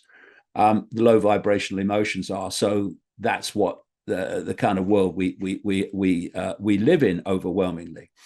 So then we come back to these satanic rituals. What are the gifts to the gods? Well,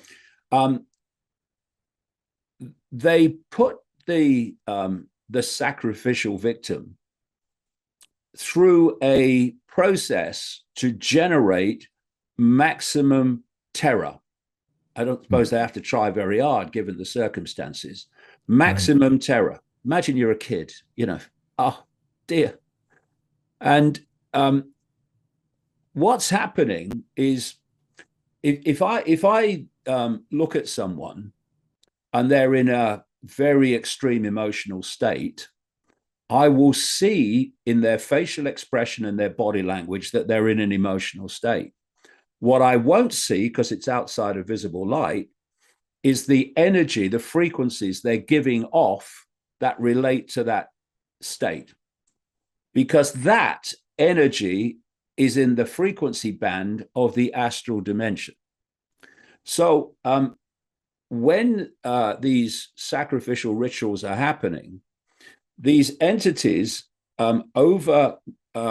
oversee from the astral dimension the ritual, and they're feeding off this incredibly powerful and intense low vibrational energy called terror.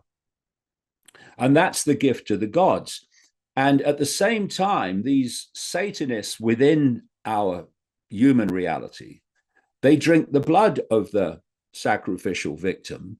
And as people have told me who've witnessed this, they get high on it. It's like a drug to them, a massive high. Why?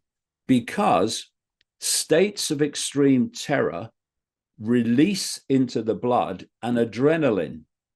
And it's that adrenaline that they get high on. And that adrenaline brings us to adrenochrome. That's what adrenochrome is. It's blood laced with this adrenaline, which these people are literally addicted to.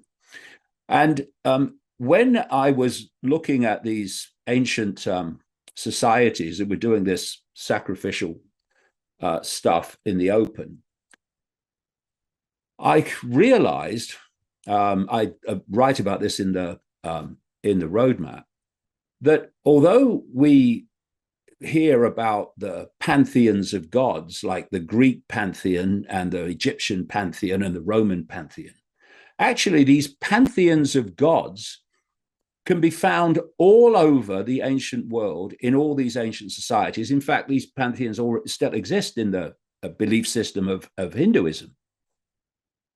And you then start to realize that although they have different languages and different cultures, so they call these gods different things, different names, they're actually the same gods. The gods, bunch of prats, that the elite today are doing their sacrificial rituals to are the same entities that they gave them to in the ancient world, because the timeline of the astral is completely different to this one. And so you start to put these things together, and you realize that the whole thing is basically founded on creating constant events to put people in low vibrational states, which then can be fed off, and that these satanic rituals are also another form of very concentrated production of this low vibrational energy. Wow. And you start to see why the world is as it is. They have no interest in a world of love, a world of joy, a world of harmony, none whatsoever. No, that's not lunch. Start another war. And that's why if you look through what we call history, there's a lot more to know about that. We've had this constant conflict, constant war, constant deprivation, constant suffering among vast tracts of humanity. I mean, you look at the First World War, you look at the Second World War. It's not just the people taking part, and death itself as a frequency of vibration. It's all the people back home worried if their loved one will return or not. Imagine the loosh, the low vibrational energy that will have been created in Gaza since October the 7th. And this is happening all around the world. And I'm banned from 30 European countries and Australia now, and many others if I try to get in there. But before that, I traveled really widely around the world since 1990. And you see the vast numbers of people, the great majority of people actually, are living very challenging lives, trying to survive another day, another month, or whatever, in terrible circumstances. And so there's all this challenge, emotion, a mental response energy that's basically turned the earth into a vast battery, producing energy for these entities to absorb. And it's one of the things, funnily enough, that I've written about over the years, and I do in the roadmap as part of that whole putting the dots together, is reincarnation. And this gateway process of the US military kind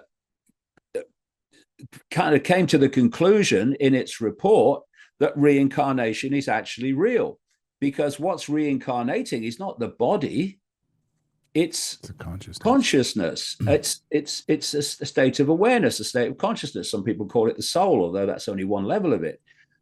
And so you have this situation where, or it's certainly questioned in my mind, is when you leave the body, like in a near-death experience, or you leave permanently, what happens then? Are you then out of the simulation, out of the Loosh production machine? Because if you were, because of what I've just said about the challenging lives that so many people have, the great majority, if you left the body at the end of an experience of human, surely you would say, well, I'm not going back there. Right. Stop that for a game of soldiers. That's horrible. Right. You gave me the experience of being a paraplegic for the last 60 years. Why would I want to go back to that again? Exactly. So then I really got into this whole, what the hell is that all about?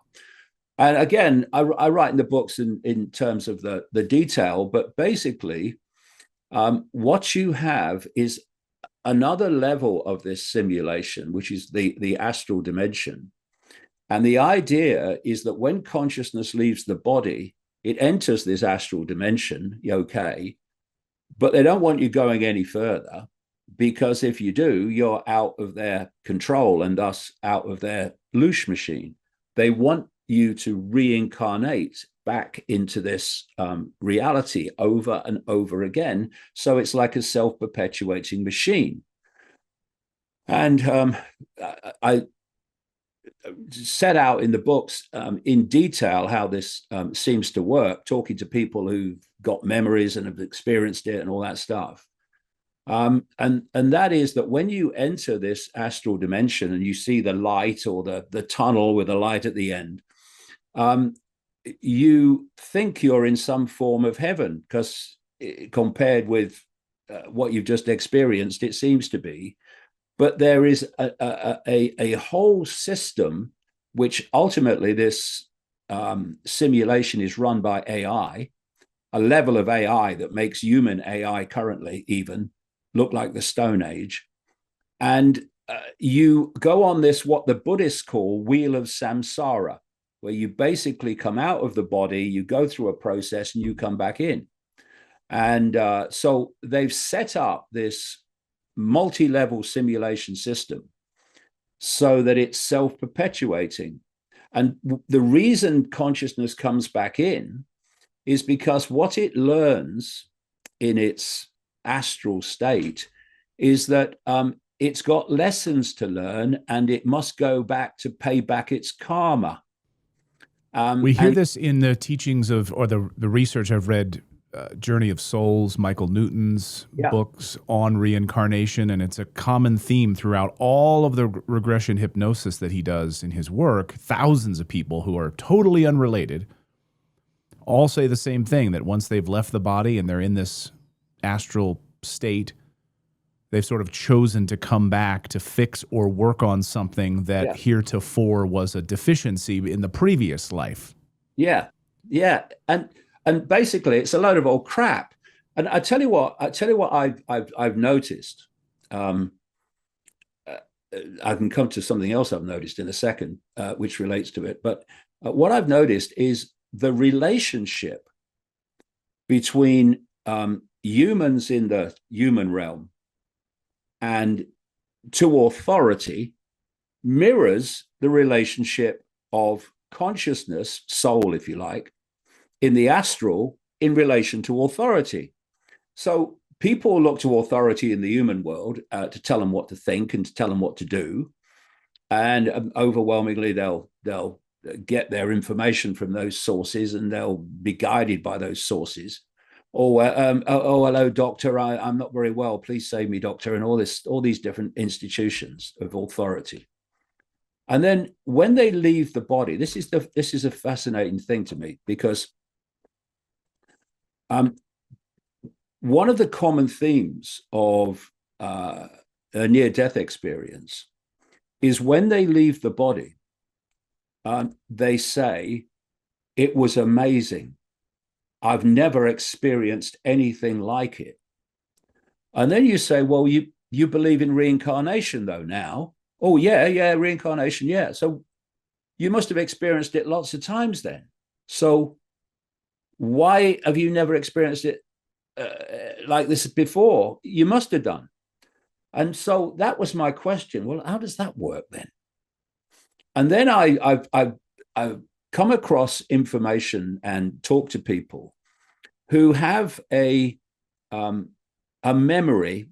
They're not that many in number, but the common themes are very compelling. They have a memory of the incarnation process. They have a memory of the pre-incarnation process in the astral when they're about to come back. And they then have a memory of actually coming into the body. And what they talk about is that as you come in, you go through some sort of very powerful electromagnetic field that wipes your memory. Now, there are people, young kids mostly, that do remember previous lives in this reality, but they're comparatively few. And by about the age of 7, 8, it kind of disappears. But they do have memories, and they are absolutely phenomenally detailed, a lot of them. There's a guy I quote in my books, a guy called Stevenson, who was a psychiatrist, psychologist, and he set out to basically trash the idea that reincarnation was real through these kids who were describing previous lives, small kids. And what he did is noted what they said in detail about where they were in this previous life and what the background was and who was around them and what have you. And then he'd check it out, because a lot of them, that people involved, were still around, still alive. And he became so amazed by the accuracy of these kids and what they were saying to what he was checking out, even in another country or another town where they'd never been, that he realized that reincarnation was real. I'll tell you one quick story I tell in one of the books. There was this lad who said that he was formerly married to this woman who was much older by now, obviously, but he was a kid. And he said, "Oh, I was married to this woman, and this is where I swear I lived." And these kids are describing houses in other places, sometimes other countries, and they're describing how they're laid out, what the rooms are, etc. And they never ever been there. They're only little kids. And so Stevenson took this guy this kid to this home of where he said he was married to the woman. And Stevenson was saying, the funny thing was, the kid was talking to the wife as if he was still a wife. She was still a wife. Wow. When she's a much older woman and he's a little kid. And it came to the point where they said to him, the family, "Well, if you say you were, previously one of us, where's your will? Because we could never find your will." And the kid went to, I think it was in the kitchen, to a floorboard and pointed at a floorboard. They took the floorboard up and there was the will. And so this guy, Stevenson, he wrote thousands of case studies of these people. So, but what they say is that when they come in, overwhelmingly, they pass through some kind of really powerful electromagnetic field. It wipes their memory, apart from the few, And so they go through a human life in a like blank sheet of paper state. They have no idea where they've come from. They have no idea where they're going. They have no idea why they're here. And so when they leave the body, and we can come to what death is in a second, when they leave the body, they're still in that mind wipe state. So they experience this astral dimension after they leave the body. And to them, they're experiencing it for the first time. I've never experienced anything like it. And you go up the tunnel. Obviously, you know, if you're a Christian, you might see Jesus. If you're a Muslim, you might see another religious hero, etc., etc. You might see loved ones and all the stuff I talk about in the books, how they are projections. They're not real. It's all AI, basically, a level of AI that, you know, we can't comprehend even now. Wow. And they go up the tunnel still in this mind wipe state. And then what happens with near-death experiences is that they are told it's not your time, you've got to go back. And it's so lovely at that point that often they say, well, I don't want to go back. Oh, no, you've got to go back. You've got lessons to learn and all that stuff. What they don't do is pass the threshold into the level of reality that's beyond that point of you've got to go back.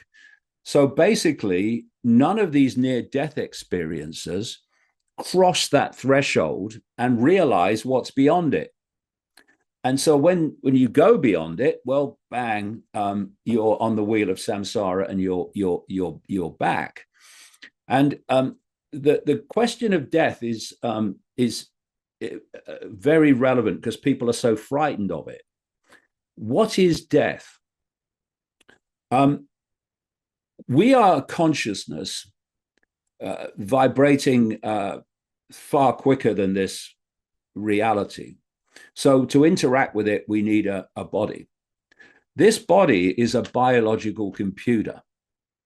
And it's, I was saying another thing earlier that is intriguing to me, is that this explosion, this AI computer explosion in the human world that we've had in recent times, it's actually a technological mirror of how we experience reality, of what this reality is. Just another level of it, it's another technological level. And so I'm sitting in front of a computer now. If there was Wi-Fi in this room, then where is it? You can't see it. It's outside of visible light. You can't see it. Right. And if you said to someone who didn't know anything about Wi-Fi and knew nothing about computers, that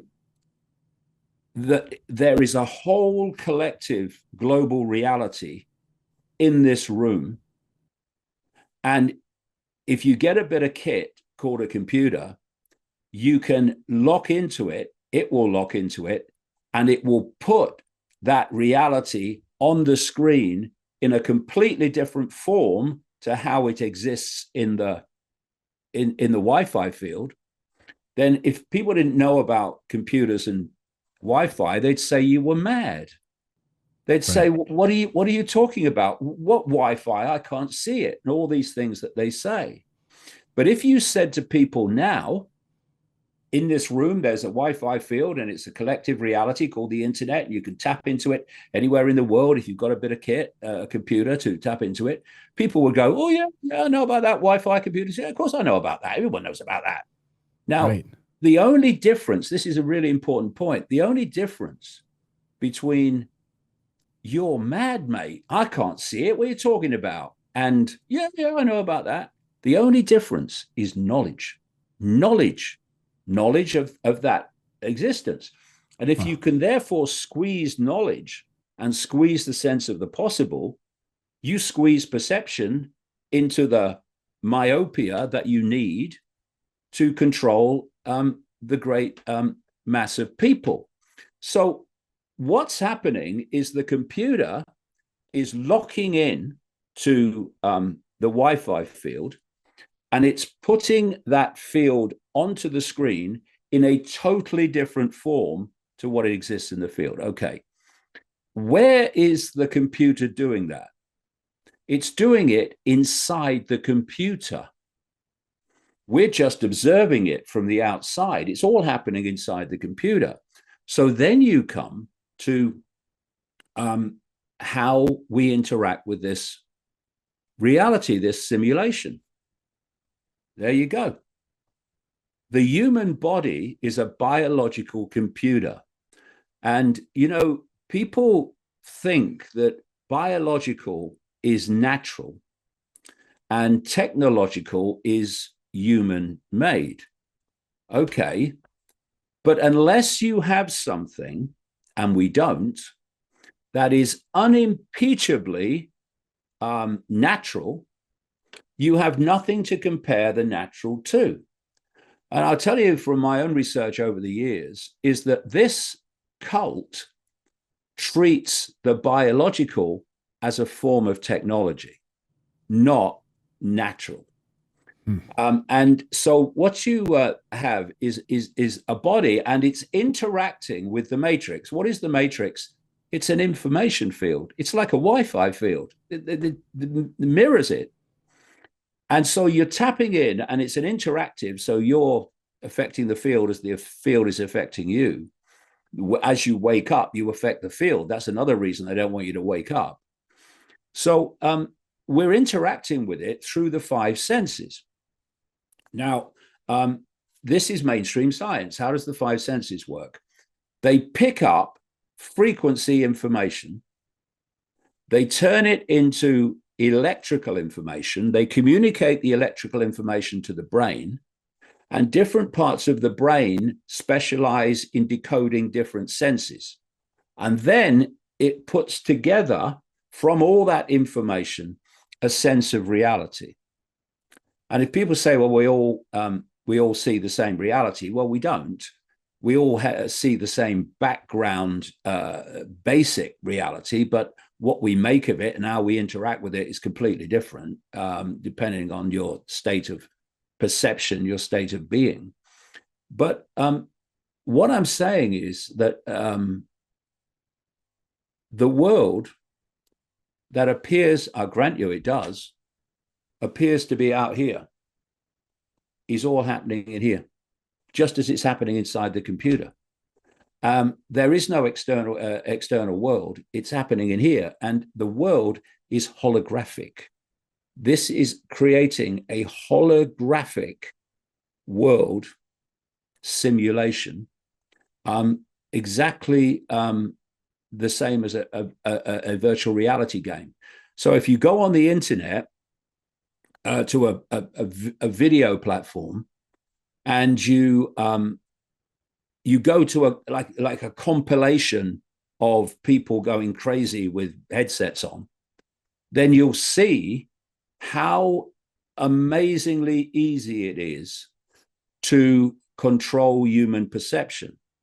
Because what is the video game using to give you this fake reality of a headset and the gloves and the audio and everything? It's using the five senses. It's using the same five senses. It's overriding them. It's overriding them with another level of information. And what you see in these compilations is they put the headset on, and they suddenly go absolutely bloody crazy. They're falling off the chair. They're running. They're screaming. They're running away, because almost in an instant, they put the headset on, and the information is being communicated to their brain to override, quote, normal reality. And they're completely, their perceptions are completely taken over. Right. Now, imagine, because this body is a headset, in effect, it's a biological computer. And if people think, well, that's a bit strange, that's a bit far-fetched, well, hold on a minute. Unless you're out of breath when you become conscious of it,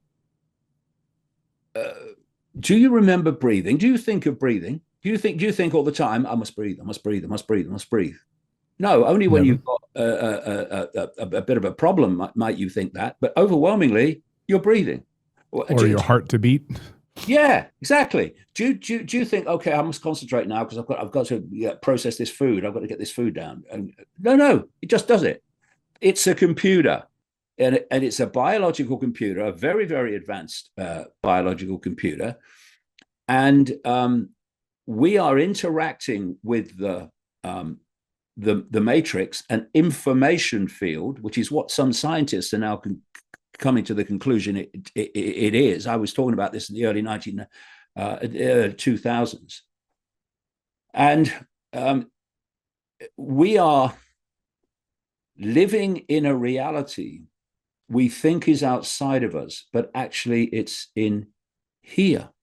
And if you put on these really advanced computer games now, these headsets, etc., you've got arms, haven't you? Which you think are arms. You think of your hands. Why? Right. Because the perceptions can be overridden by information. So when I'm talking about the five senses, they're picking up frequency information, the electrical information to the brain, blah, blah, blah. The ears are a classic, but they all work like this. The ears are picking up sound waves, frequencies. They turn it into electrical information, send it to the brain. So when I'm talking now, I'm not passing words between us. I'm passing frequencies. My vocal cords are generating a frequency field, which we call words, and that's what the ears pick up, that frequency field.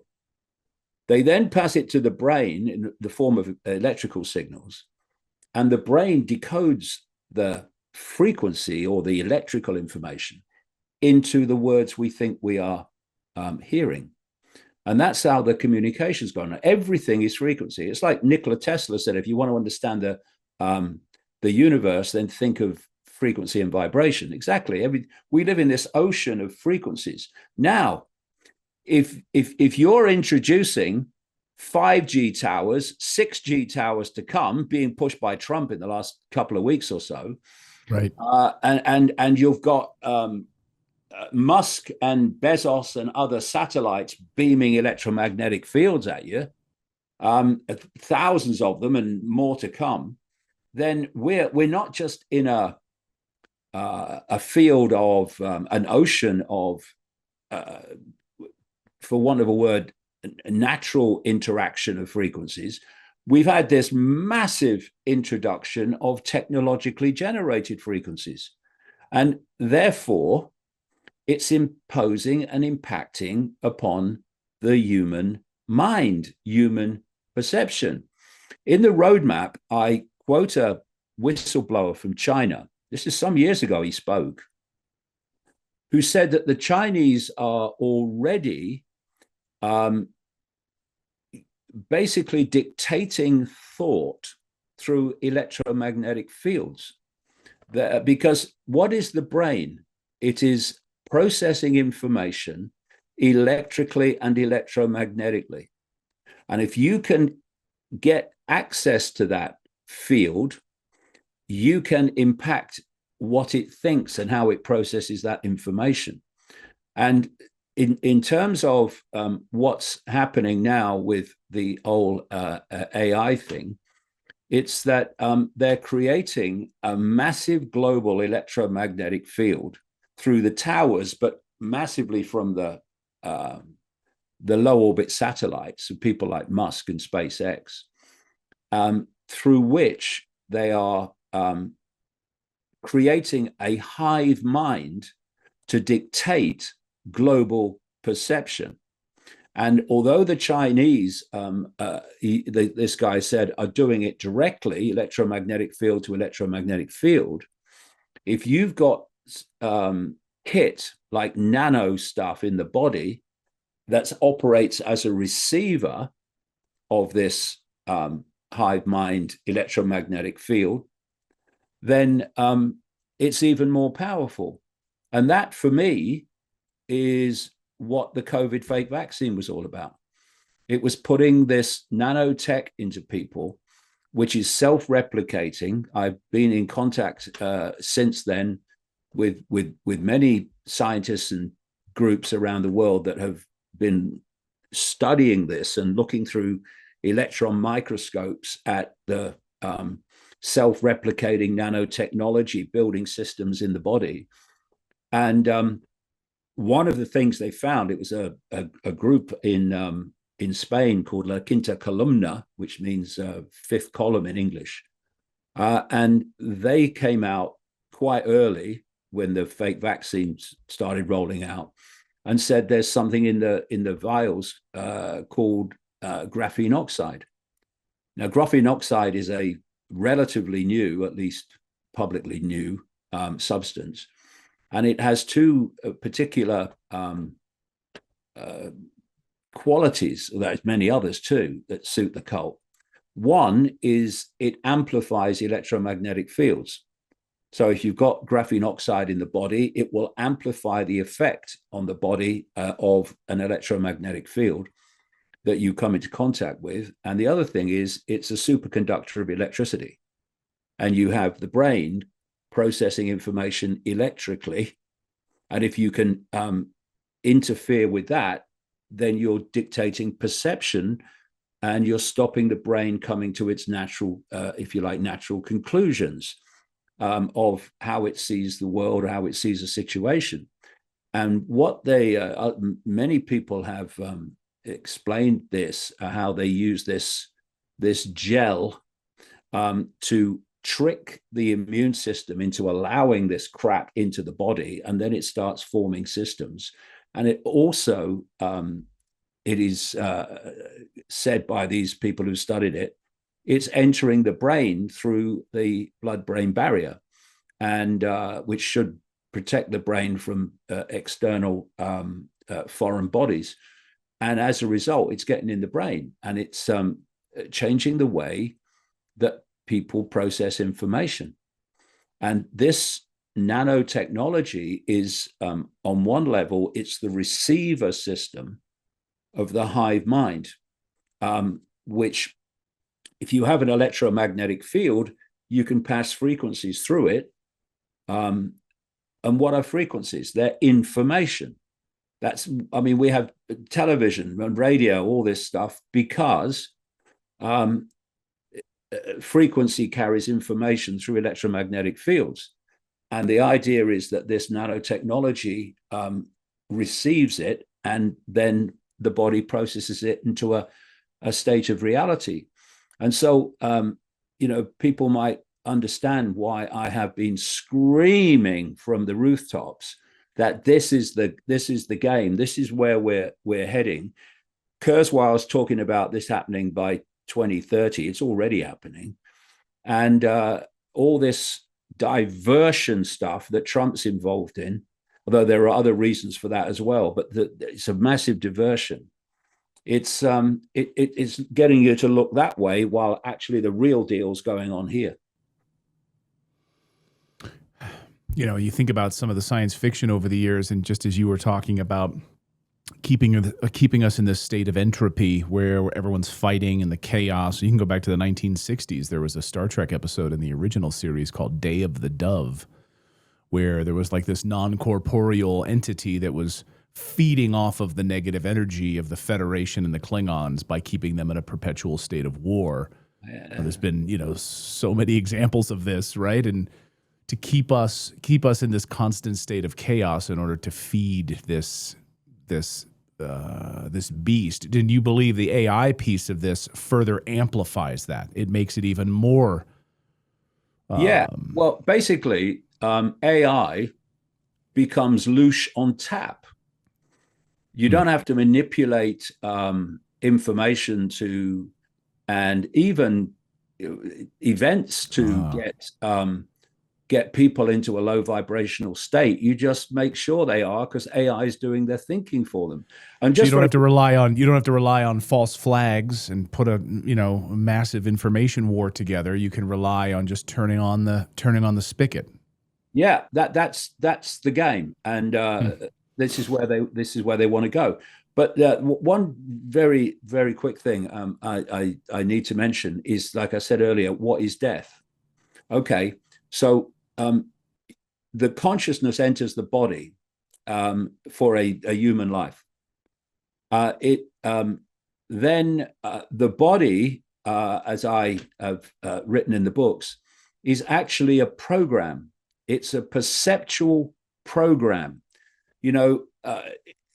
Okay, like I said earlier, the body is running itself all the time because it's a program. It's a computer program. It's a biological computer. Is it too much of a stretch, therefore, to think that also encoded in this program are perceptual programs? And we can override them, but only if we open our minds to expansion of consciousness, because then consciousness is so powerful, it can override the program that's thinking for you even now and dictating emotional response. We have things like the fight or flight response. These are all part of the program and the response program. So another reason they don't want people to expand their awareness and open their minds is because it overrides the program. Suddenly, the impulses of the program are overridden. Well, that's what I was going to ask you. How do you, David Icke, fit into this then? Because you have managed to override this program in a lot of ways, almost, I think, in many ways. Are you a glitch in the matrix then? Because you've expanded your consciousness to such a degree that you see all of these rungs of the ladder, and they certainly don't want more of you, right? But every person who, or every consciousness that expands into the greater reality is a glitch in the matrix. Yeah. That's what they're terrified of.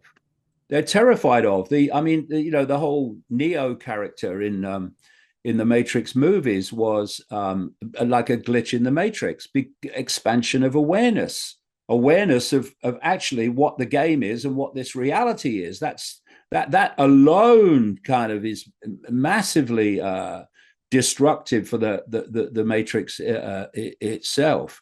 And so this is what we call awakening. And that's why I've been, I think, a little frustrated, to say the least, is that I've seen, in many ways, present company accepted, by the way, I've seen the mainstream of the alternative media, as all the mainstreamers have come in since COVID, squeezing the sense of reality into politics and corporations and banking and all this stuff. And what we need to do is continue to expand our awareness beyond that, because that has gone from there to there. We need to go much deeper into our expansion of awareness, because then we override the program. We don't react the way the program would normally react. Now, if you just sit quietly and you can listen to your thoughts, you can do it. Just sit quietly. Just listen to your thoughts. Just observe your thoughts. If she said this to me, I'd say that to her. And that woman in 1963, she was the one that responsible for my life. And this chatter, this constant chatter going on, you can observe it. Eckhart Tolle said in, I think, The Power of Now or The New Earth, he wrote about it years ago. He said, if you've ever seen a crazy person walking on the street just sort of chattering out loud, making nonsense, He's like, we're no different than that person because we're just doing it quietly in our own brains. We're just nonstop chattering in our brains, but this so-called crazy person is doing it out loud on the street. Yeah. So when you observe your own thoughts and you observe that chatter, who's doing the observing? What's the chatter? It's not you. You're observing it. What is it? The chatter is the program. The observer is consciousness beyond the program. And if we can impact the perceptions of consciousness on the body, we can break the program of the body, including many things that happen to the body that we can override. You know, I was told in, when was I? I was 21. 21, maybe it was a bit earlier, actually, when I was told this. And I had rheumatoid arthritis. I was a professional footballer. And the doctors said, you can't play again. Yeah, this was about when I was 19. You can't play again. It's impossible. And oh, by the way, you could be in a wheelchair in your 30s with this. And I thought, no, I won't. No, I bloody won't. And they gave me, I think it was called Indesid. It was a big jar of bloody pills, right? So it'll take these 3 a day. And I said, well, will that get rid of the arthritis? Oh, no, but it will take the pain away. I said, well, you can stick them then. I don't want them. I'll override it. I didn't say that because I wasn't aware of the way things worked in those days, but I thought, no, I'm not having it. So I played for another 2 years with rheumatoid arthritis, professional football, ludicrous, you think. And then my career ended when I was 21. And the arthritis was progressing. And it got to the point where it was really, really bad. And I could hardly function. I was a television presenter at the time. It was very difficult sometimes. And then it reached a real extreme point where I'm going on a trip to India to see a friend of mine. And I'd never been to India before. And I'm at a terminal at Heathrow Airport in London. And the arthritis is so bad, I'm having to shuffle my feet along the ground because I can't walk. And I sat in the departure lounge until the last person was going on so that I didn't have to stand. It was a nightmare. So I then get to India. And then I thought, hold on a minute. By this time, I was into all this stuff. I thought, you're saying that mind consciousness can override the body program. Yeah, okay. Well, bloody do it then. Right. And I'm now 73. I've got this hand is like that. It's been like that since way back. But the rest of me, fine. So you can walk fine. I play football with my grandkids. Wow. I walk fine. And at this time, I should be wizened away with arthritis completely taking over my body. I'm not having it. My consciousness is more powerful than this program. And we can do this. But we're not told any of this stuff because they want the body program to prevail. And it's my view that if you do not open your mind to consciousness and come to how that works in a minute, then the body program is running your life. It's your thoughts. It's your emotional responses. That's why people are so bloody predictable, because the body program is predictable. But if you can open your mind to consciousness, you can override the program, and it ceases to dictate your life. You start dictating your life from a much more expansive state of being. So, again, I said earlier that things are much simpler than they're portrayed. In the early days of the 1990s, the only people that groups that would put me on and listen to me what I had to say at all, and even that was, in the back room at the end of the evening, was what was then called the New Age. And as a result of speaking at some of these conferences in the 1990s, I saw the guru figures of the New Age. And I'd see them getting massive audiences, thousands of people, and I would listen to them and all this stuff, and it all sounded terribly complicated. Like you have to go on a quest or drink green tea or something, and you have to do this, you have to do that, you have to do the other, and I'm thinking, I can't believe it's that bloody complicated. And this is my conclusion: to expand your consciousness into the beyond the simulation realm of knowledge, which is when you see it. Oh my God, so that's what's going on then. All you need to do is redefine your self-identity.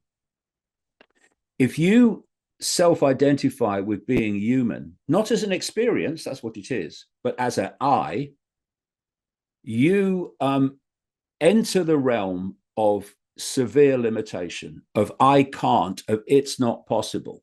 You enter the self-identity dictated by the labels of a human life, income bracket, color, race, religion, all these things. You are operating in the matrix, in the simulation, and you are of the simulation. And therefore, the simulation is dictating your entire sense of reality. However, when you self-identify not as a human, that's an experience, but as the consciousness, ultimately at the infinite expansion of consciousness, you self-identify with that, you are expanding your self-identity from little me, I've got no power, to I have the power of infinity if I want to tap into it. And that self-identity expansion automatically expands your consciousness deeper and deeper and deeper into the infinite field, where you start accessing expansion of insight, of knowledge, of awareness. That's why the belief systems, they don't care what we have as long as they're rigid and unquestioning. That's why they want us in this situation, because we're not going to go there. What are you? Oh, I'm as long as I believe in Jesus, I'll go to heaven. Yeah, you'll go into the astral and you'll be back here, mate. Expand your awareness by expanding your self-identity. And suddenly the world is completely different, because you are completely different. You're no longer little me. You are increasingly, as you expand, you are infinite me. And you see things that you never saw before. You see how it all fits together in a way you never saw before. But all the pressure is to remain in the box. What will people think of me if I say this? Oh, I better not say it then. Sod that for a game of soldiers. Have some of this, mate. Yeah. No, many things you've said there, so powerful. And I love what you're saying about people who've maybe had this awareness over the past few years since COVID, and they're thinking like the banking cabal, they're thinking, Klaus Schwab, they're thinking in sort of smaller, yes, more expanded, but they're still thinking within this narrow framework, and we need to go much bigger. When you talk about death, then, I guess maybe the final question then is, you talk about that Buddhist wheel of samsara, like in going back into the mix again, if you don't break that. If you do expand your consciousness to this level that you're talking about, are you able to break free of that wheel? Oh, God, yes. Oh, yes. Yes. And then what happens? I guess that's the ultimate question then. Okay. This simulation, whether it's the human level of material density, illusory material density. I mean, Einstein realized that there's no such thing as the material world. It's just energy condensed to a slow vibration. A slow vibration within what? Within visible light. I'm looking around this room now, and I can see a couple of lights. I can see a computer and a microphone and a wall and a door. And what I can see is form. What is form? It's energy that has been condensed into a vibration slow enough for me to see it with invisible light. Between the form appears to be empty space. It ain't empty space. It's infinity, but it's outside of visible light, which is why it seems to be empty. And so we are living in this illusion, and the illusion is designed to keep us, whether it's in the human world or in the astral world, within the frequency band of the simulation. So again, every time we think and feel emotion, perceive, we are generating energy. And that energy is dictating our energetic field and its nature. So when someone is in a high vibrational state, they might say something like, "Oh, I feel so light today." And the reason they say they feel light is because their emotional mental state is generating high frequencies, and they are vibrating their energetic field into a higher frequency state, which is why they feel lighter, because it's faster and it's more ethereal, if you like. And then you've got people who say, "I feel so heavy today. Oh, got the weight of the world on my shoulders." That emotional state is sending out low vibrational, low frequencies, which are having the effect on your energetic field of making it far more dense, so we feel heavy. Now, so our perceptions, our self-identity is a frequency field which we are generating. The idea of this simulation and its non-human manipulators, bunch of prats, as I said, is to keep both in this material world and in this astral dimension, to keep the target population, if you like, vibrating, perceiving, thus vibrating within the limits of the simulation. Some people call it the ring past knot, or the Ouroboros, as some groups have called it over the centuries. It's a vibrational limit, and if you're within it, then you're on the wheel of samsara.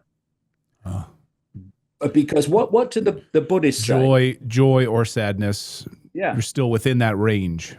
Yeah, he's still within that range. But the thing is that the Buddhists talk about the fact that to break, and I've got a lot of questions about Buddhism as well, but on this I'm in total agreement. They're saying that you to escape the wheel of samsara, you need to reach a state of, quote, enlightenment.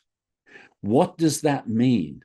A state of awareness, a state of expanded awareness, where your field is vibrating so quickly that no way can this simulation field keep you within itself. You're straight through it. It's like it doesn't exist. This limit of the simulation doesn't exist, because it's like a radio station passing through another radio station. The one radio station is of a completely different wavelength. The other radio station can't stop it. And this is why they want to keep us in ignorance, both in the human world and in the astral soul world. Keep us in ignorance, to keep us within the limits of the the simulation. And if we say sod that for a game of soldiers, I am all that is, has been, and ever can be, having a brief human experience. I will decide where I go from here and what I do, not a bunch of prats who are seeking to entrap me. No way, I can't be entrapped unless I believe I can be entrapped. Bang, gone, out of here. And that's their worst nightmare, because as consciousness leaves the simulation, there's less and less and less loosh available to feed these psychopathic, very strange entities. I guess I'll get you out of here on this, David. And you've been so gracious with your time. What don't you know yet? What don't I know yet? Well, it's like Socrates in ancient Greece is supposed to have said, wisdom is knowing how little we know. So massive amounts, I don't know, massive amounts. I guess where are some of the blind spots that you feel in your vast knowledge that you're still deeply exploring? You know, do you feel like a white belt in karate in any certain area? Understanding the nature of reality beyond the simulation. You can get glimpses of it. You can get sometimes experiences of it, but we're talking about something that is infinite in nature. And thus, it's basically forever. That's what we're experiencing. We're experiencing forever. So beyond the simulation, which we are immediately aware of, what lies beyond that? Well, forever does. Infinite possibility. See, what I'm saying, that what we call God is, and this brings us back to religion. One of the things that I focus on in part of the roadmap is religion. About 5 chapters of the 28 are on religion and its impact upon human perception and what religion is, and what is this God that people are worshipping through religion. Because there's this great line, very true, energy flows where attention goes. What you focus upon, you put your energy into. So if your focus, and worship is a very powerful level of attention. If you're worshiping something that actually is not what you think you're worshiping, it's a fake God masquerading as the loving God, masquerading as the loving God. Don't read the Old Testament then. Then you're focusing your attention on that, and thus you're making an energetic connection with it. Therefore, it can control your energy. But if you look beyond that, beyond the simulation, for me, what this God is, I don't use the word God, but I call it the infinite. It is all possibility, all potential, waiting to manifest. And we, therefore, have an infinity of choices of what to manifest. What we have got caught in is one creation, one possibility, which is entrapment. And we don't have to stay here unless we believe in it, and we believe that we are therefore entrapped and there's nothing we can do. That's what they want. That works at all levels.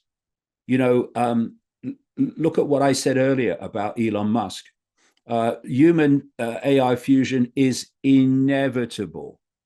We can't stop it then. Well, you're living with an infinite possibility. Of course, you can stop anything.